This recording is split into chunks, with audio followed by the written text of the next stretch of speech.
বন্ধুরা, কেমন আছেন সবাই? আশা রাখছি আপনারা প্রত্যেকেই ভীষণ ভালো আছেন। মৌসুমীজ ওয়ার্ল্ডের আরও একটা নতুন রেসিপি ভিডিওতে আপনাদের সকলকে জানাই অনেক অনেক স্বাগত। আজ আমি আপনাদের সাথে শেয়ার করব শঙ্কর মাছের পাতুরের রেসিপি। এই রেসিপিটির জন্য আমি কিন্তু নিয়ে নিয়েছি 500 গ্রাম পরিমাণ শঙ্কর মাছ। প্রথমেই মাছগুলোকে আমি খুব ভালোভাবে বেছে ধুয়ে নিয়েছি, আর তারপর স্বাদ অনুসারে লবণ, পরিমাণ মতো হলুদ, সর্ষের তেল এবং লাল লঙ্কার গুঁড়ো মাখিয়ে মিনিট 20 সময়ের জন্য মাছগুলোকে রেস্টে রেখে দেব। আর অন্যান্য যে উপকরণগুলো লাগবে আজ রেসিপিটি তৈরির জন্য, সেগুলো কিন্তু ততক্ষণে রেডি করে নেব। কলা পাতা তো আমার আজ লাগছেই, যেহেতু পাতুরি রান্না করব। তবে আজ আমি খুব শর্টকাট পদ্ধতিতে রান্নাটা করে দেখাবো। আজকের পদ্ধতি অবলম্বন করে যেমন টেস্টি টেস্টি শঙ্কর মাছ আপনারা খেতে পারবেন, তেমনি অনেক কম সময়েও কিন্তু হয়ে যাবে রান্নাটা।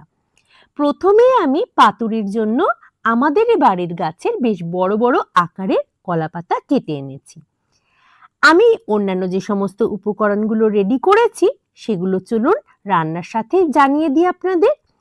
আমি একটা কড়াইতে নিয়ে নিয়েছি বেশ কিছু পরিমাণ সর্ষের তেল, আর তার মধ্যে একটা গোটা রসুন প্রথমে খোসা ছাড়িয়ে নিয়েছি, আর তারপর সেটাকে নিয়েছি থেতো করে। তেলের মধ্যে অল্প সময়ের জন্য রসুনটাকে নেড়েচেড়ে নিচ্ছি। খুব কড়া করে না ভাজলেও হালকা করে আমি কিন্তু সমস্ত মশলাগুলোকে ভেজে নিচ্ছি। দিয়ে দিয়েছি 1 চামচ পরিমাণ আদা বাটা। আদা বাটা এবং রসুনকেও অল্প সময়ের জন্য কষিয়ে নিয়েছি, আর তারপর দিয়ে দিলাম কুচানো পেঁয়াজ। এখানে আমি 200 গ্রাম পরিমাণ কুচানো পেঁয়াজ ব্যবহার করেছি। আজ কিন্তু আমি বাটা পেঁয়াজের ব্যবহার করিনি। আপনারা চাইলে এই পেঁয়াজটার পরিবর্তে বাটা পেঁয়াজও ব্যবহার করতে পারেন। মাছটা ম্যারিনেশনের জন্য আমি কিন্তু পরিমাণ মতো লবণ এবং হলুদ ব্যবহার করেছি। এই পর্যায়েও সামান্য পরিমাণ লবণ এবং হলুদও আমি দিয়ে দিয়েছি। সাথে দিয়ে দিলাম 2 চামচ পরিমাণ জিরে গুঁড়ো এবং 1 চামচ পরিমাণ ধনে গুঁড়ো। সমস্ত উপকরণগুলোকে অল্প সময়ের জন্য আমি কষিয়ে নিয়েছি। সাথে দিয়ে দিলাম 2টো মাঝারি সাইজের টমেটো, যেটাকে আমি কিন্তু খুব ছোট ছোট আকারে কুচিয়ে নিইনি, বড় বড় টুকরো আকারে কেটে নিয়েছি। সমস্ত মশলাগুলো কিছু সময়ের জন্য আমি কষিয়ে নেওয়ার পর এবার কিন্তু গ্যাসের ফ্লেমটা দেব অফ করে। শঙ্কর মাছগুলো ম্যারিনেশন করা ছিল, প্রায় 20 মিনিট সময় অতিবাহিত হয়ে গেছে। এবার কিন্তু রান্নাটা বসিয়ে দেব। তার জন্য প্রথমেই নিয়ে নিয়েছি একটা ফ্রাই প্যান, তার ওপর বিছিয়ে দিয়েছি কলা পাতা, আর একে একে ম্যারিনেশন করা মাছগুলোকেও আমি বিছিয়ে নিচ্ছি। আর যে সমস্ত মশলা আমি ব্যবহার করছি সেটাকে কিন্তু তেলের ওপর হালকাভাবে আমি কষিয়েও নিয়েছি, যাতে মশলার কাঁচা গন্ধটা চলে যায়। যতটুকু মাছ আমি আজ নিয়েছি রান্না করব বলে সমস্ত মাছগুলোই কিন্তু প্রথমে বিছিয়ে নিয়েছি। মাছগুলো আজ আমি আলাদা করে ভেজে নিইনি। আর দিয়ে দিলাম অল্প পরিমাণ সর্ষের তেল, দিয়ে দেব বেশ কয়েকটা কাঁচা লঙ্কা। আর এবার আগে থেকে কষিয়ে নেওয়া সমস্ত মশলাগুলোকে কিন্তু ওপর থেকে ছড়িয়ে দেব, যাতে সমস্ত মাছগুলোর ওপরে এই মশলাটা মিশে যায়। আমি কিন্তু খুন্তির সাহায্যে স্প্রেড করে দিচ্ছি সমস্ত মশলাগুলো মাছের ওপর থেকে।